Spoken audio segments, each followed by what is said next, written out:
would you say your life means to you? That means adventure. It means commitment to various things that I care about. It means fun. I've had a very it means luck. A lot of lucky things happening to me. And that means longevity, of course, for me. I'm kind of surprised to find myself this so old. Did you accomplish everything you ever wanted to? Well, you never do, I suppose. But I didn't go about life that way. I more or less took the opportunities as they came along. I did at one time think I would like to be a foreign correspondent. But in those days, you didn't have a career and a family. And I was much more in love at that time, so I opted for a family, for a husband, getting married, and then life was very fulfilling in the sense I did become a foreign correspondent. So I thought that would be a nice, adventurous life to live.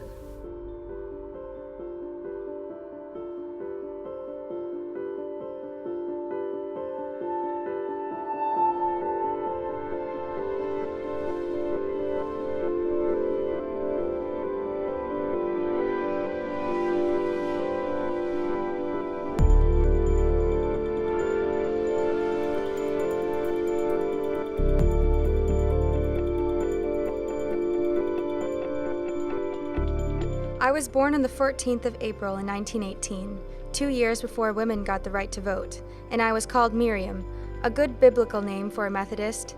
My brother Douglas was only 20 months older than me, and I later sensed my mother had not intended to have a second child so soon. I was to be the last. We lived in an apartment on Vine Street in Hartford, Connecticut in that April of 1918, but soon moved to Windsor, the next town north. The trolley tracks by my house were a continual source of wonder and excitement, with its clanging bells, its grinding hum, starting low and escalating to a high pitch as it swayed away along the tracks.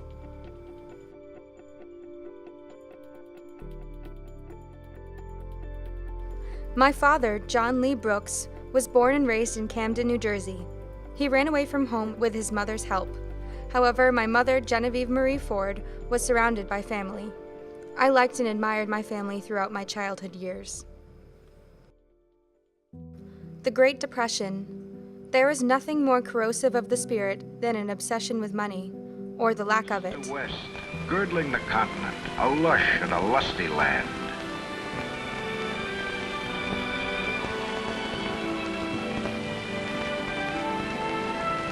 Yet even then the signs were present, the ominous whispers. If you look beyond the fields, poverty, like a cancer, malignant. And beyond the facade of the skyline, swept under the city's rug, teeming millions, never more than a copper coin from starvation. As the decade of the 20s neared its end, the great democracy of the West, the brave new world, became aware of strange twitchings and pains. I earned a respectable amount of money quarter by quarter. I did a lot of babysitting and even got a steady job, taking a blind neighbor for an hour's walk every afternoon after school.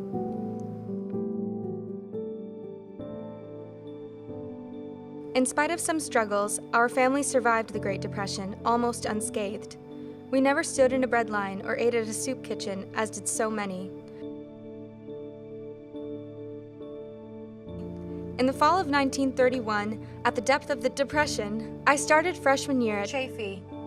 As far as I know, I am the only girl who took or who was given the chance to take 5 years. I don't remember more than a momentary feeling of disgrace at repeating 10th grade.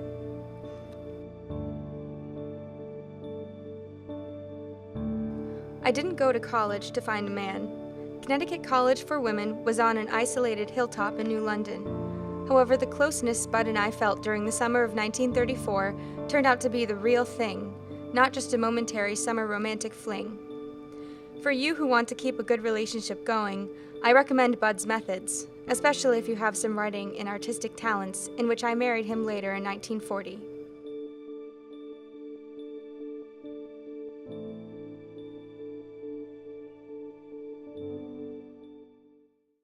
Since Connecticut College was comparatively small and intimate, a good many of us were given the responsibility for running it. I soon found myself choosing courses on the basis of those who taught them, rather than the subject matter. That must have been why I majored in German. Since there weren't many of us who majored in that subject, it seemed natural for Miss Hafkesbrink, the head of the department, to stop me in the hall one day in the winter of 1938 to offer me a scholarship for the summer session at the University of Heidelberg.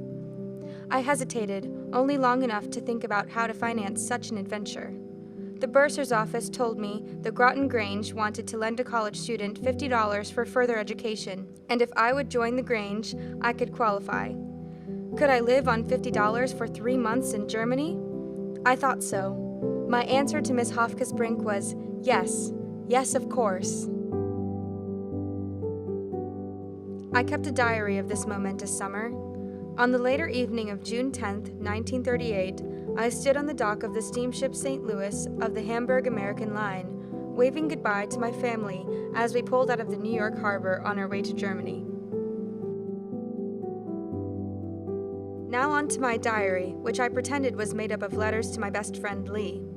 Not knowing who might read it, I was careful not to write anything that might get someone, me, in trouble. My decision to take off alone for months to a country going through frightening developments, I couldn't help but wonder what I or my family really knew about what I was getting myself into.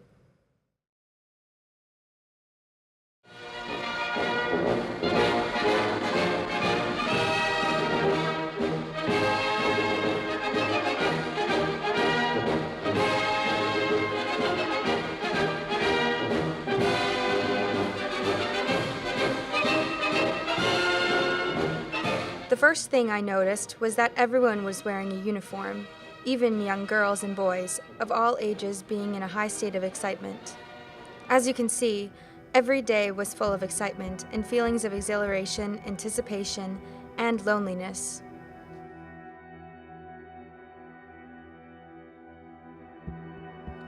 My trip from Z to Heidelberg took me through more glorious woods. In one little town, I heard much shooting and saw terrific war tanks whizzing around the corner at me. Over in a field where many soldiers were drilling, some airplanes buzzed around after each other overhead. It was all so realistic, and yet I think the soldiers and the youth in general think of it as all a huge game.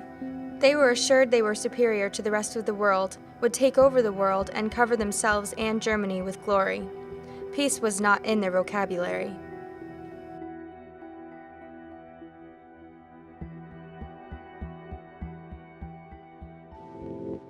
July 9th, 1938. Classes at the university begin. Our first lecturer, it was just what one would expect from a talk on German history from a high Nazi official, followed by a gas mask drill and a student demonstration. What have these 3 months meant to me? I learned something about myself. I found I enjoyed my own company, that being alone wasn't all that dreadful. I also learned I could survive unhappiness, especially if it wouldn't last forever. In fact, I found life could be pretty exciting and interesting, even when desperately lonely. But what else? The most disturbing things I saw this summer were the signs that the war was being planned by the Nazis, using every insidious method guile could devise. By sowing hatred against Jews and Poles and other vulnerable groups, by pounding Aryan and folklore myths into German people from an early age, instilling in them a willingness to sacrifice for the glory of the fatherland, and giving them a belief they were superior and worth more than everyone else in the world.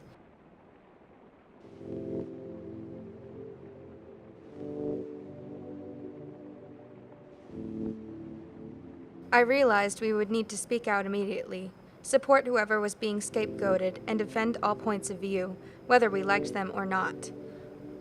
Well, having answered any worries I had about my own country to immense relief, I watched from the deck in the dusk of September 14th as we sailed slowly into the New York harbor, and saw that great lady, the Statue of Liberty, emerge through the mist. My heart leapt up with as much excitement as any immigrant's. I had made it home. A more significant storm I had avoided by leaving Germany when I did was Kristallnacht, the night of the shattered glass. On November 9th, 2 months after I left, using the excuse of the murder of a German diplomat in Paris by a 17-year-old Polish Jew, the Nazis smashed the windows of Jewish-owned establishments, vandalized synagogues, homes, schools, and graveyards, and damaged about 7,500 businesses. After years of gathering storm, the clouds had burst.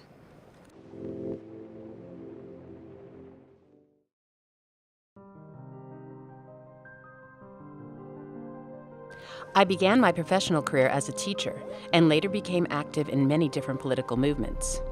Bud and I eventually started a family. Mike was a great first child, interested in everything, and the teachers reveled.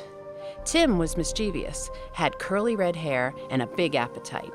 He grew very quickly, and too soon he was crowding Mike's rightful place as firstborn. The third time around, giving birth to Dan in May of 1946 and caring for him was easy enough, and he had to have been our last. Nonetheless, our fourth child did turn out to be Kate, a girl Bud said I was hoping for, and she evoked some unusual reactions in all of us.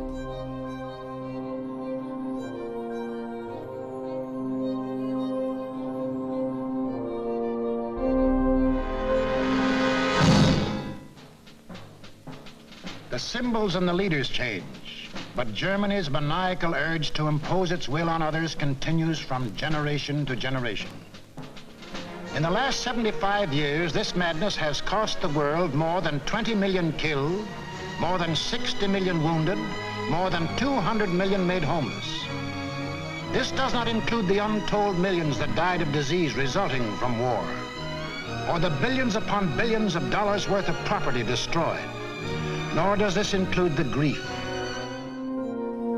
The summer before Dan was born, the devastating Second World War ended. Germany surrendered in May 1945, and the war in the Pacific was obviously coming to an end. I volunteered to head up the League of Women Voters, studying civil liberties. We asked 6 of our friends of different sections of town to host a series of neighborhood meetings to discuss the League's publications produced for the Freedom Agenda. The 1950s contained many hardships and travel. The summers, my children said, they were saved by our trips to Squam Lake in New Hampshire. On June 12, 1955, we flew in a prop plane from New York to Manchester, England for 15 months of wandering. Our children were great traveling companions, full of curiosity and inventing lots of ways to make our journeys fun. Coming home, and when everyone went off to school, I was free to take in something new. What I wanted most with that time was to understand more history. We'd been surrounded all year by glimpses of momentous events, both past and current. I wanted to know a great deal more, so I enrolled in 2 courses at Wesleyan University, the start of my master's degree, and maybe my teaching career. I was granted a Master's of Arts degree in 1959 in the first class which Wesleyan allowed women graduate degrees in areas other than education.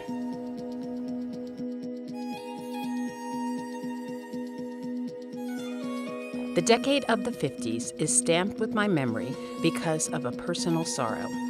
My mother died suddenly of a brain aneurysm in May of 1957 at the young age of 64. My mother treated me as an equal, and I lost a friend when she died, as well as the parent I was most entwined with. My father was a vivacious 74-year-old without an anchor. So we persuaded him to join me at Wesleyan, where he could take enough courses one at a time to make up the credits to graduate. However, we were no substitute for his loss, and he died of pneumonia, the old man's friend, 12 years after Mother at the age of 87.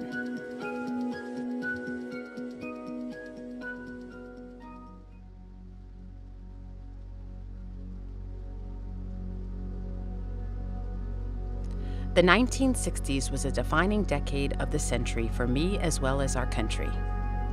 How can anyone convey the emotional havoc of those times to the generation which didn't live through them?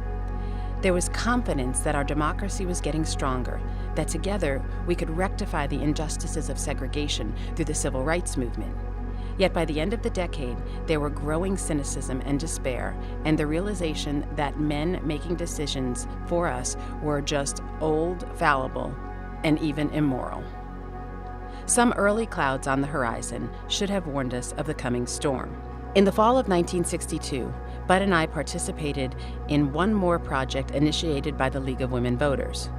We were part of a suit, Butterworth et al. Versus Dempsey et al., brought by 10 of us against Connecticut's governing officers on the grounds of the denial of equal protection of the law by reason of the inequities in representation in both houses of the General Assembly. The outcome wasn't exactly what we had anticipated. The suburbs seemed to garner more political power than the cities, but the control and resistance to change in the agricultural-oriented conservative smaller towns was broken. This case fit well into the U.S. history courses at Chaffey. Teaching is a great way to educate the teacher, so history is alive after all. That was the last action I took with the League.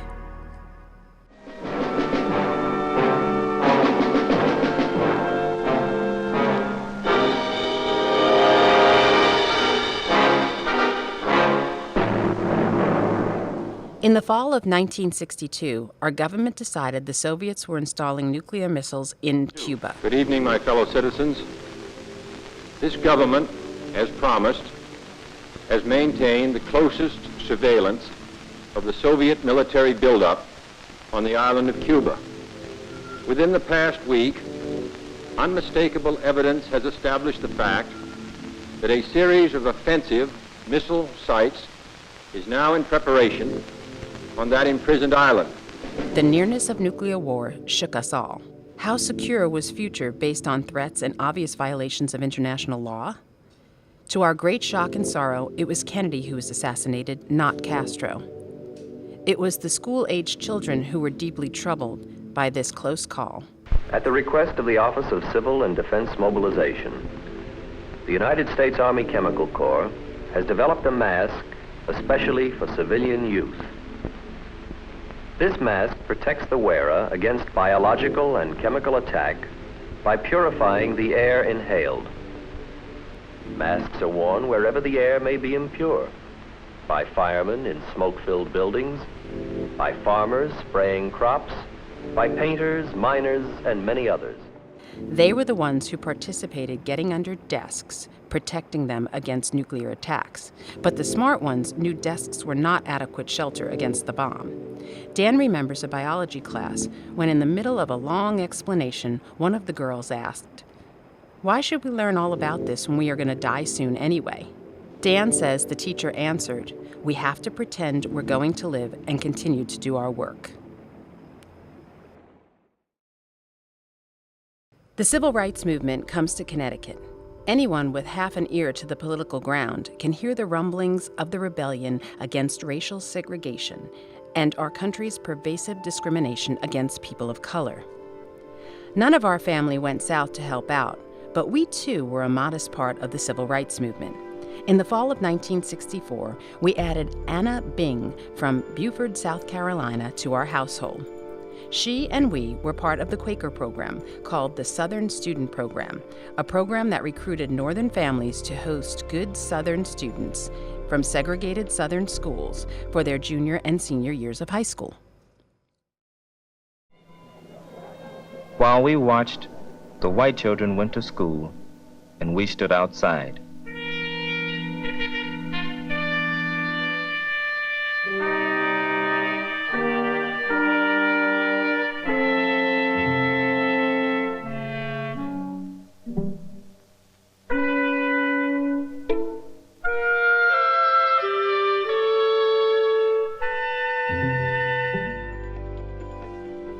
The aim was to prepare competent blacks for better colleges, jobs, and better lives, a very small-scale attempt to achieve equal opportunity.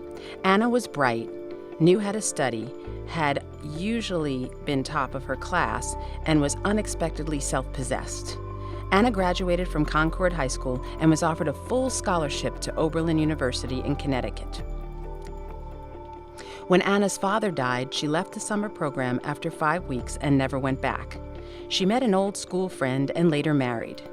"Aren't you disappointed?" many friends asked. We didn't worry. A few years later, she wrote from Germany that she and her husband were returning back to the States. They both earned bachelor's and master's degrees and were settling in Anchorage, Alaska.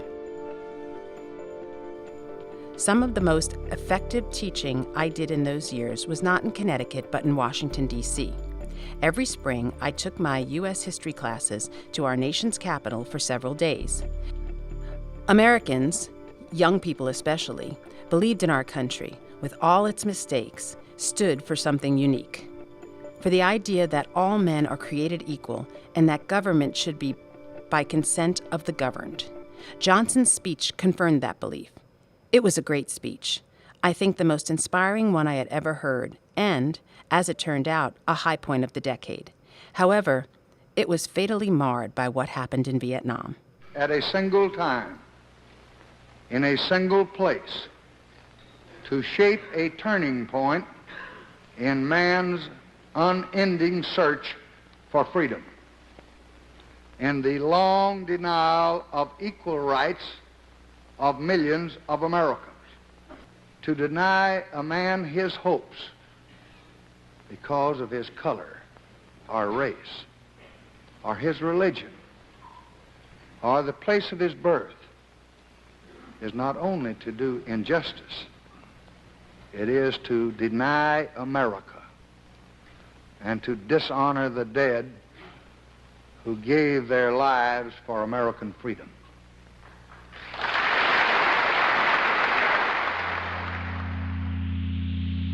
Almost 2 million Saigonese are jammed together in the homes, hovels, and estates of this once beautiful capital. It's the capital of a country that's been at war for almost 20 years. It's the seat of government, the focal point of intrigue, and it's the headquarters for the United States Military Command. I decided by this time that our whole intervention in Vietnam was based off of false assumptions, at least as they were articulated by our government. In the fall of 1967, I went to Washington for a day-long conference at the State Department. Invitations had been sent to heads of secondary schools and their history departments to meet with VIPs for briefings on the Vietnam War. The government hoped to influence educators, who in turn would persuade their agitated and alienated students of the necessity of us to be in Southeast Asia. The men I felt the most sorry for were the ones who fought, who were taught to kill, and found they were killing more women and children than enemy soldiers. The nature of war has changed.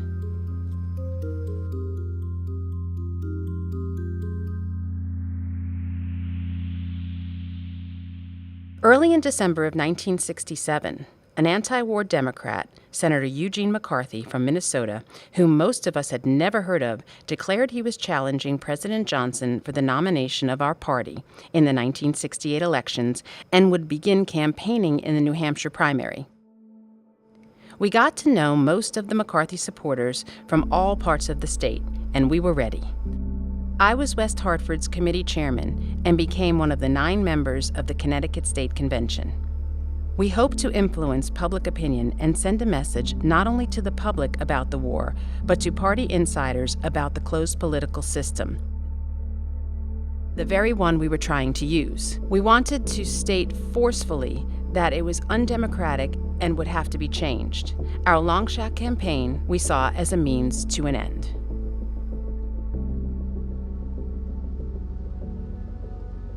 On April 4th, 3 days before the primary, Martin Luther King Jr. was killed by a white man's bullet while he was helping Memphis garbage men gain a living wage. 50 years ago, a great American in whose symbolic shadow we stand today.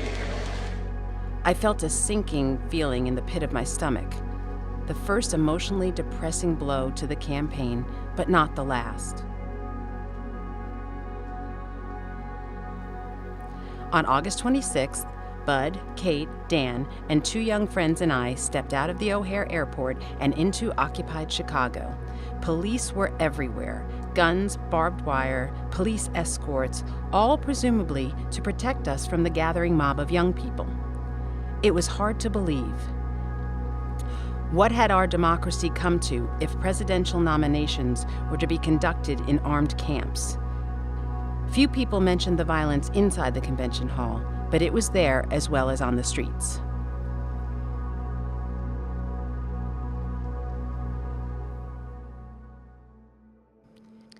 In March of 1971, 170 of us from 41 states, a people's delegation, flew out of New York on Icelandic Airlines for the peace talks in Paris, participating in a citizens' conference on ending the war in Indochina.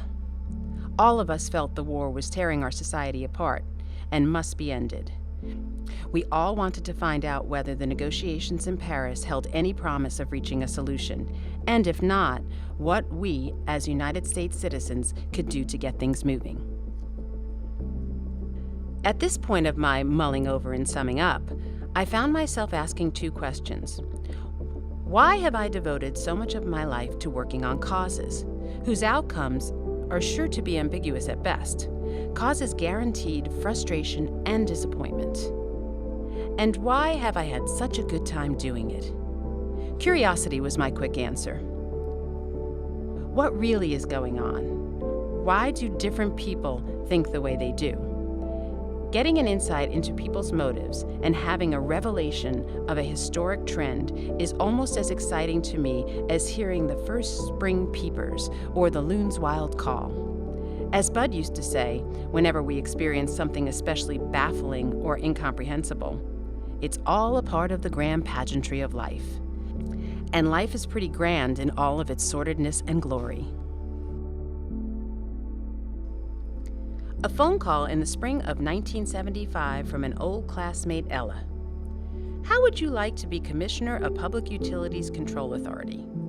I said yes almost immediately, without needing persuasion, and without knowing what I was agreeing to. I wondered why Ella chose me.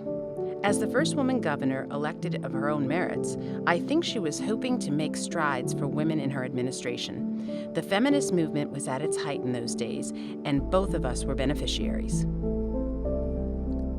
I am so grateful to Ella for that job. Show me another one who would expand my horizons that much.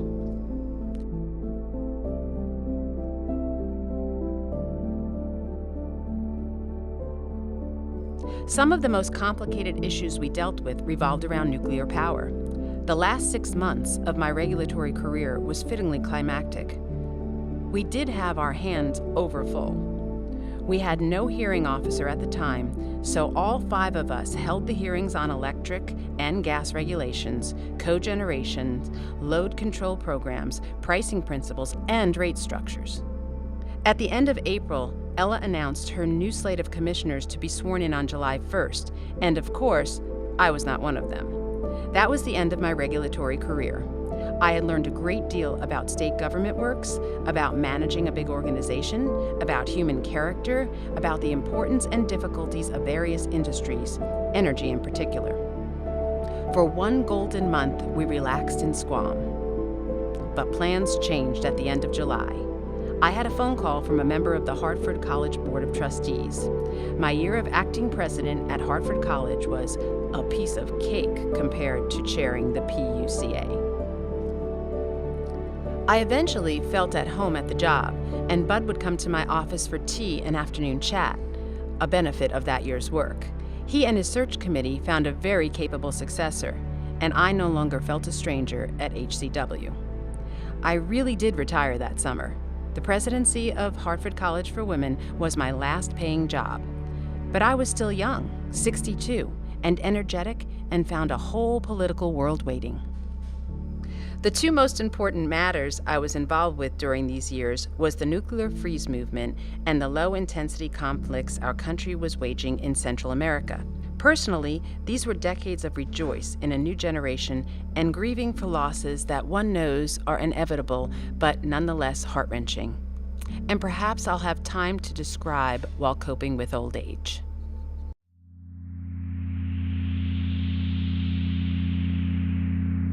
As my year at Hartford College wound down, I was approached by the West Hartford Democratic Town Committee chairman, who asked me to run for the town council, and of course, I said yes. The local Freeze group I was most familiar and active with was West Hartford's, organized mainly by Martha Vinnick, who also had been inspired by the Military Spending Conference. The West Hartford Freeze group was particularly good at getting media attention. The Freeze movement closed up shop when the Berlin Wall came down and the Cold War ended. In the thousands, they are here in the tens of thousands. Occasionally they shout, Die Mauer muss weg, the wall must go. Thousands and thousands of West Germans come to make the point that the wall has suddenly become irrelevant. We had won the battle, but we had lost the war to restrain military spending. Today, the U.S. spends about as much on military as the rest of the world combined. And what about nuclear weapons? Many of us in the U.S. understand the danger of nuclear proliferation on the part of other countries, but not as many of us on our own country's military might, and nuclear threat must be curbed. We've always been the good guys, haven't we? Why should anyone be afraid of us? While our countries rattled our nuclear swords at the Soviet Union, it was expanding its military presence closer to home, Central America. The Middle East of the 1980s was in turmoil, and the U.S. was blaming communism. Others were pointing to deteriorating economic conditions. Because I taught U.S. history with an emphasis on foreign policy, especially as it related to Latin America, I was particularly concerned about ominous developments in that area.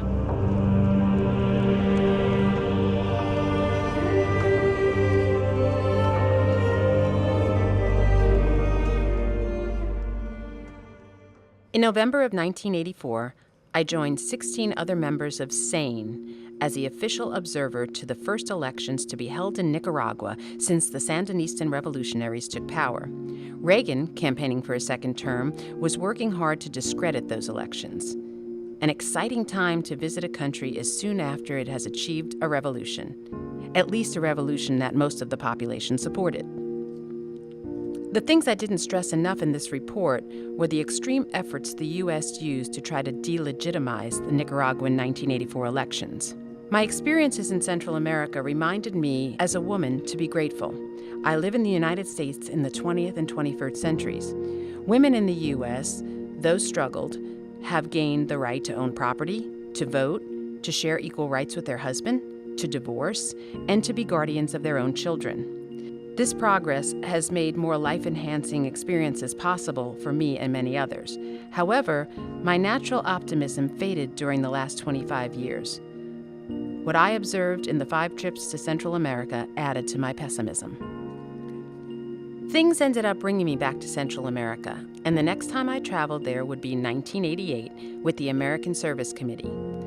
Bud and I contributed money annually to that organization, and when they announced a trip to help participants understand the root causes and current characteristics and consequences of the crisis in Central America, I signed up, eager to get back to a country whose plight continued to haunt me all through the 80s and 90s. The methods the AFC has developed after working for many decades to help change the lives of the poor involved organizing committees to find their own solutions.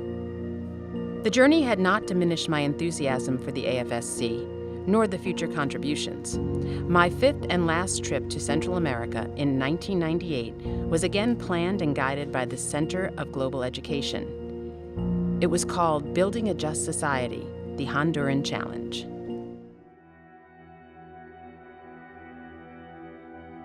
On September 17, 1990, Bud died of cancer. He had lived a full and successful, even celebrated life, certainly to the students he taught at Hartford College for Women and the many school children whose classes he spoke to.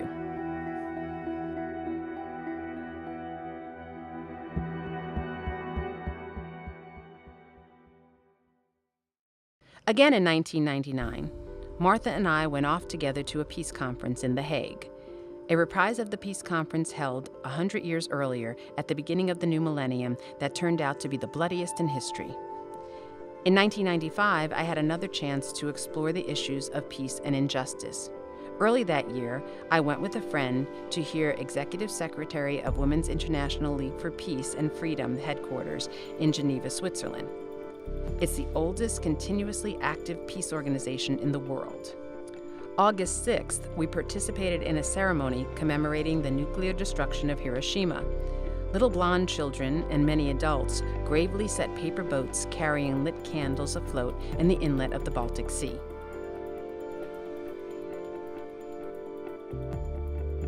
One more adventure, at the age of 82. Was I too old for such an expedition? I thought I could manage, but would the trip's organizers agree? After his talk, I spoke to Professor Brooks about the possibility of joining the seminar. He suggested I apply. By June, when I joined the CC Summer Seminar, I had some background in the complicated country of Israel. Before we even unpacked, we were transported back to biblical times. From then on, we spent every day digging up the past, experiencing the past, living in the past, the geography and stories of the Bible. I would like to say I have an impact on my growing family. For 16 years, I have been living alone, losing a warm companion with someone close who shared ideas, adventures, and responsibilities for household maintenance, financial decisions, but also gaining my independence and privacy, which I've cherished. How do I describe the final act in my life? Aches and pains, walking less steadily, eyes failing, sometimes lonely, holding signs against the Iraq War, against Bush and his administration, for universal health care, and the reestablishment of our constitutional rights.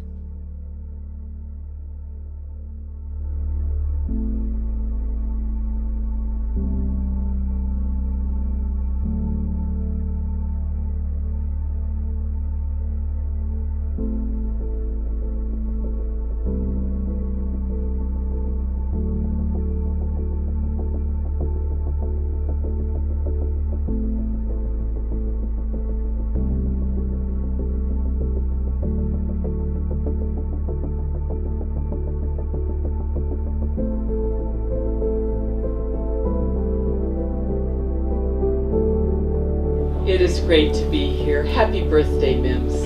It's just a wonderful occasion, and I want to... Happy birthday, dear Mims. Therefore, be it proclaimed that on behalf of the Town Council and the residents of West Hartford, I, Mayor Sherry G. Cantor, do hereby recognize and celebrate Miriam Brooks Butterworth on her 100th birthday and appreciate her tireless political activism in the struggle for peace and justice in the 20th century, extend gratitude for her outstanding service to the community, and extend best wishes for continued health and happiness to her and her family.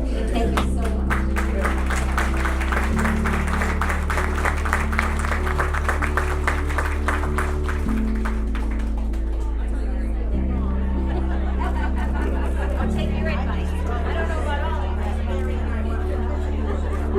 Somebody